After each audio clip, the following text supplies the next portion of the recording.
Johann Gottfried Albrecht, 1803–1859. The story of Gottfried before he left for a new life in Australia is largely undocumented. Prior to his departure, he worked as a shepherd for the owner of Glogsen. Details about how long he lived there are unknown. Glogsen, formerly known as Wiesdorn, Hawthorne, is a small village with approximately 260 residents. The property spans about 500 hectares, including 300 hectares of fields, 100 hectares of meadows, and 100 hectares of forest. During Gottfried's time, Glogsen was owned by a man named Zippel, later by his widow, who received a quarterly annuity and was managed by a man named Kubisch. Gottfried had lost his first wife, Johanna Eleonora Appel, some years earlier. His daughter Louisa's confirmation records note this: he had remarried and had 3 surviving children from his first marriage, 2 daughters and a son, and an infant son from his second marriage. Glogsen did not have its own church. The nearest one was in Kay, but unfortunately no records from that church have survived, resulting in lost records of births, marriages, and deaths. Gottfried's second wife, Johanna Rosina Appelt, I think was likely the younger sister of his first wife, despite the different spellings of their surnames in records, which may have been errors made by those who recorded them. The specifics of Gottfried's birthplace remain uncertain. Based on local family knowledge, it's hypothesized that he might have been the younger son of Johann Christoph, the miller at Brausendorf, and his second wife, Anna Dorothea Pfeiffer. However, no records of Gottfried's birth, marriages, or his children's births have been located. If he was indeed born in Brausendorf, no birth records exist from that era. Similarly, if he had married within the village, records should have been preserved, yet none are found, hinting he might have wed elsewhere, possibly in Kay or another nearby village. Many historical documents from the area are missing, complicating efforts to verify his residency and activities. Also, compulsory military service likely took Gottfried away from home during his early adult years. Recent DNA evidence suggests an alternative theory. Gottfried may be the son of Gottlob Albrecht and Barbara Elisabeth Albrecht, née Müller, who resided in villages near the Tirschtegel area, approximately 20 kilometers from Glogsen. This theory requires further extensive research, as many records in the area are still absent. A third hypothesis links Gottfried to the Albrecht family of Gross Schmollen, from where some members relocated to Schickerzig, a short distance from Glogsen. This area was also home to the Appelt family, possibly Gottfried's wife's relatives, yet concrete evidence remains elusive. Regardless of which family, if any of these, Gottfried belonged to, the lineage of all local Albrechts appears to trace back to the village of Brausendorf. He likely married around 1830, when he was approximately 27 years old. His daughter Eleonora was born in 1831, followed by a significant gap before the birth of Louisa in 1846, and then a son, Heinz, in 1848. This raises the question of whether there were other children during the 15-year gap between Eleonora and Louisa. It seems probable, but no records have been found despite thorough searches. If any children were born and died young, their births may have been recorded in church records that could now be missing.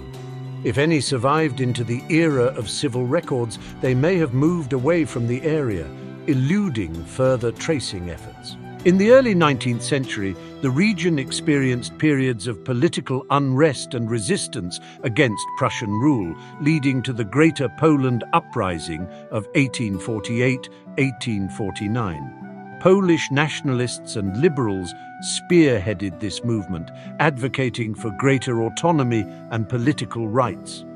Concurrently, Lutheran churches in the area were integrated into the Evangelical Church of the Prussian Union, established in 1817 through the merger of Lutheran and Reformed Calvinist churches, prompting resistance to government interference in personal affairs. Prussia's slow implementation of land reforms, crucial for establishing private property rights, compounded these tensions.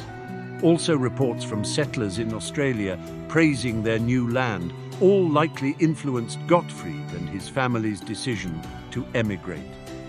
So, in early spring of 1857, Gottfried's family, along with others from the area, sold their possessions and departed from their homes. They boarded a boat at Schikerzig on the Oder River in the presence of friends and relatives. The account that follows was written by a fellow traveller.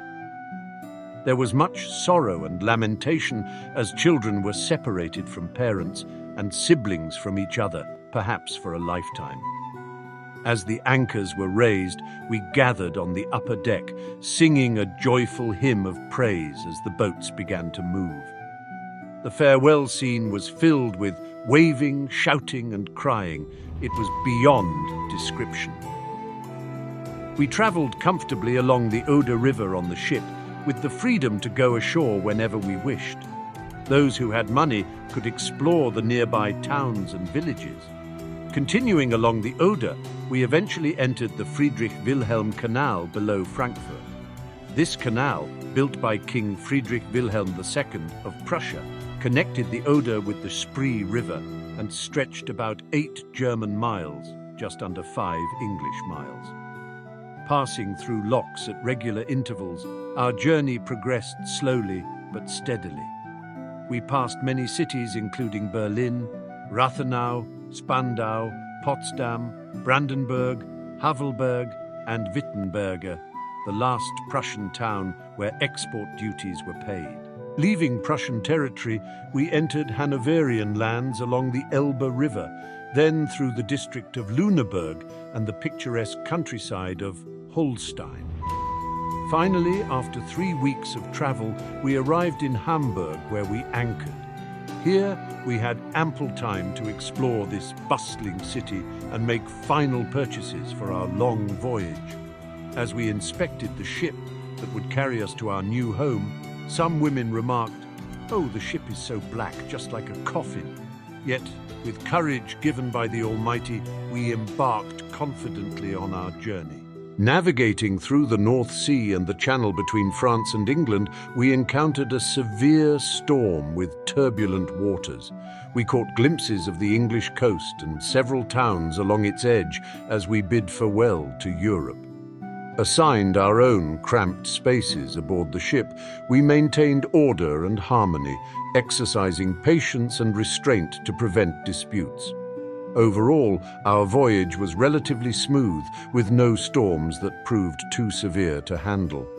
On May 11th, the family embarked on the Peter Godefroy, beginning a journey that lasted nearly 4 months until they arrived in Adelaide, South Australia, on September 7th. From there, Gottfried and his family journeyed to Blumberg, where earlier settlers from Glogsen had established themselves some years earlier. In this new land, Gottfried found soil similar to his homeland, but with limestone outcrops, and the scrubby trees were small and twisted, not ideal for building homes. They arrived in early spring, greeted by lush green crops, vibrant pastures, and water flowing down small creeks. Gottfried began farming near the settlement, leasing land and settling into their new surroundings. Sadly, just over a year after their arrival, tragedy struck when Gottfried suffered a fatal accident. On January 23, 1859, he was run over by an ox cart and succumbed to internal injuries a few days later. He was laid to rest in the cemetery behind the Lutheran church. Unfortunately, early records of the churchyard were not kept, and his grave marker, likely a simple wooden cross, has long since vanished. In recent years, a stone memorial has been placed near his grave to honor his memory.